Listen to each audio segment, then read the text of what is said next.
fuel filter NMAX version 1. Tatanggalin natin ang bolts na mayroong mga dot na puti at bilog, mga button clip.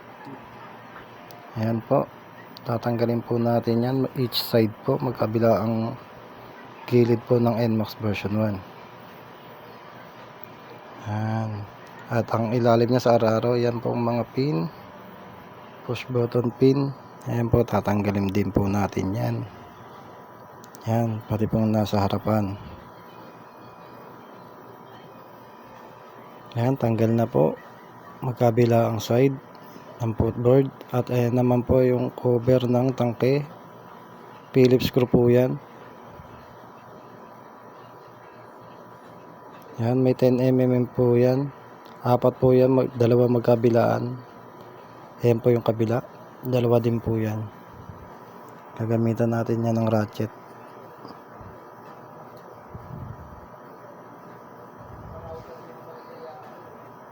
Ayan, binabaklas na. Ayan na. Tatanggalin natin yung mga sensor sa tangke.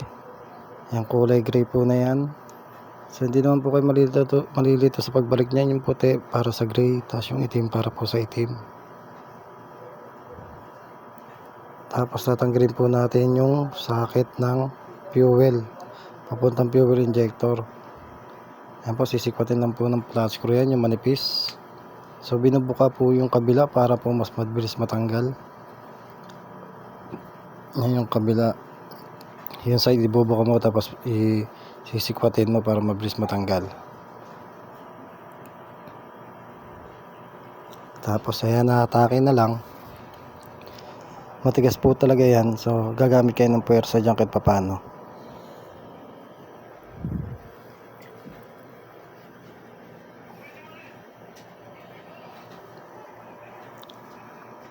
Yan, tinatanggalan natin yung tangke.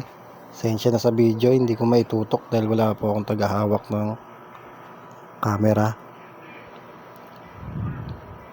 So yan, medyo may kahirapan po yan. So ang gagawin nyo po dyan, palulusutin nyo muna pababa yung nasa harapan sa pagkakapatong. Tapos itatagilid nyo para matanggal yung pagkakapatong yung nandun sa bandang likuran. At itutuwad nyo yan. Yan. Take note, tatanggalin nyo yung takip ng tangke sa pagtanggal ng cover at pagtanggal ng tangke. At may goma po yun dun. Ayan, tanggal na po. Yan yung tangke. Napakarumi naman po nyan. So, ayan. So, ayan. Tinatanggalan natin ng gasolina. Nilagay natin sa galon. Ayan, ayan.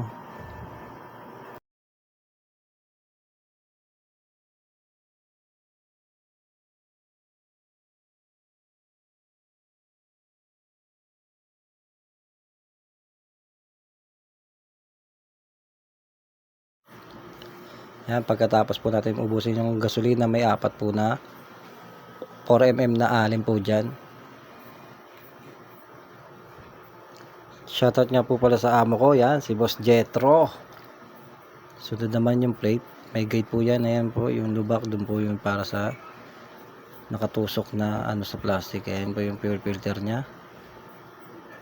Ayan po, kakatin nyo na lang po yan para mas mabilis nyo po matanggal dahil papalitan nyo naman din po yan. So katulad ng ginagawa ko sa video. Para less hassle. So ayan, papalitan na yan. Ang bagong bago, ayan, babaon nyo na lang yan. Ganun lang kasimple. Tapos yung goma nya, yan, may guide po yan dyan. Para hindi po kayo malito at hindi tumagas yung gasolina. Ayan po. Tapos yan, babalik na natin. Yan, yung guide nya, kailangan nakatutok doon. Tapos sa paghihigpit po ng tornilyo, dapat po alternate. So yan, babalik na natin yung gasolina. So magtitira tayo ng konti dyan sa galon kasi may dumi na may isasama.